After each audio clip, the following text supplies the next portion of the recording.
హల్లెలూయా. దేవునికి స్తోత్రం. మీకు అందరికీ కూడా నా యొక్క శుభాభివందనాలు తెలియజేస్తున్నాను. ప్రియ దేవుని సంగమ, అనుదిన ఆత్మీయ ఆహారముగా ఈరోజు దేవుని యొక్క వాక్యము యెషయా గ్రంథము 43వ అధ్యాయము 1వ వాక్యము. నేను నిన్ను విమోచించి ఉన్నాను, భయపడకుము, పేరు పెట్టి నిన్ను పిలిచి ఉన్నాను, నీవు నా సొత్తు. హల్లెలూయా. దేవునికి స్తోత్రం. ఇది మంచి దేవుడిచ్చినటువంటి వాగ్దానము, నిరీక్షణకు గొప్ప ఆధారంగా ఉన్నటువంటి వాగ్దానము. భయపడకుము. చూడండి, ప్రతి పరిస్థితిలో భయాలు చూస్తూ ఉంటాం. ఒంటరితనం ఒక భయం, అప్పుల బాధ ఒక భయం, చాలా రకాల భయాలు. భవిష్యత్తు గురించి భయం, పిల్లల గురించి భయం, ఇంట్లో వాళ్ళ గురించి భయం, బయటికి వెళ్తే భయం, ఆరోగ్య విషయంలో భయం, ఇలా ప్రతి దాంట్లో భయంగా ఉంటారు కొంతమంది.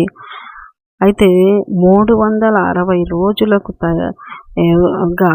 సంవత్సరానికి 360 రోజులు ఎలా ఉన్నాయో ప్రతి రోజుకు భయపడకుడి అనే మాట ప్రతిరోజు బైబిల్లో మొత్తంగా 365 సార్లు భయపడకము అని రాయబడింది. కనుక దేవుడు నీతో మాట్లాడుతాడు. దేని విషయంలో నువ్వు భయపడుతున్నావు? భయపడొద్దు.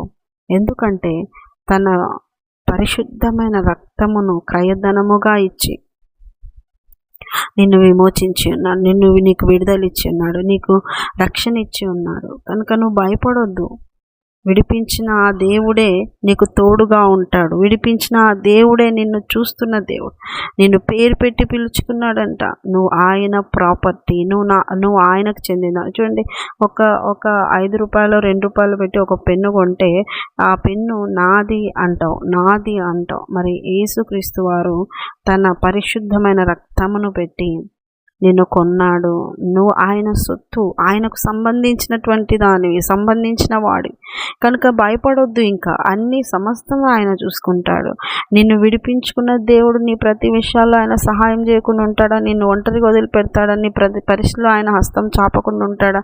నిన్ను దీవించకుండా ఉంటాడా?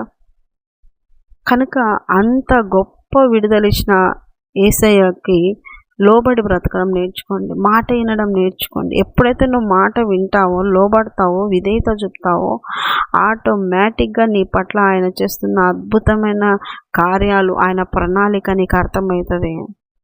కనుక ప్రియ దేవుని బిడ్డలారా, భయపడొద్దు. ఇలా ప్రతిరోజు నువ్వు ఉదయం లేస్తేనే ఆ మాట చెప్పు.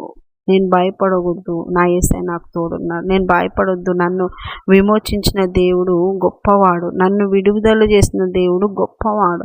కనుక నేను భయపడొద్దు. ఏ దాంట్లో నిన్ను శోధకుడు భయపెట్టి కలవరపరుస్తున్నాడో దాంట్లో నువ్వు వాక్యమును పట్టి పలుకుతూ నువ్వు నిలవన్నప్పుడు గొప్ప విడుదల, గొప్ప ధైర్యమును నువ్వు పొందుకుంటావు. కనుక ఏ పరిస్థితిలో ఉన్నా వింటున్న వారందరూ ధైర్యపరచబడాలి. మరి దేవునిలో భయపడక స్థిరులై దేవుడిచ్చిన విడుదలను బట్టించి స్తుతియాగాలు చెల్లించాలి. అట్టి కృప మీకు అందరికీ కలుగునుగాక. ఆమేన్. చిన్న ప్రార్థన చేసుకునే యేసయ్య నీకు వందనాలు. నిజమే ప్రభువా, ఎవరెవరు భయపడుతున్నారో భయపడని మనసు దయచేయండి. భయపడక నీ యందు నాయనా ధైర్యవంతులుగా నీ సన్నిధిలో ఎదుగునట్లు, నీ కాపుదల భద్రపరచబడినట్లు సహాయం దయచేయమని యేసు పరిశుద్ధ నామములో అడుగుతున్నాం మా తండ్రి. ఆమేన్. యేసు రక్తమే జయం, సిలువ రక్తమే జయం. యేసు నామం సంపూర్ణ విజయం కలుగునుగాక. Amen. Good morning. Praise lord. దేవుడు మళ్ళీ దీవించునుగాక. ఆమేన్.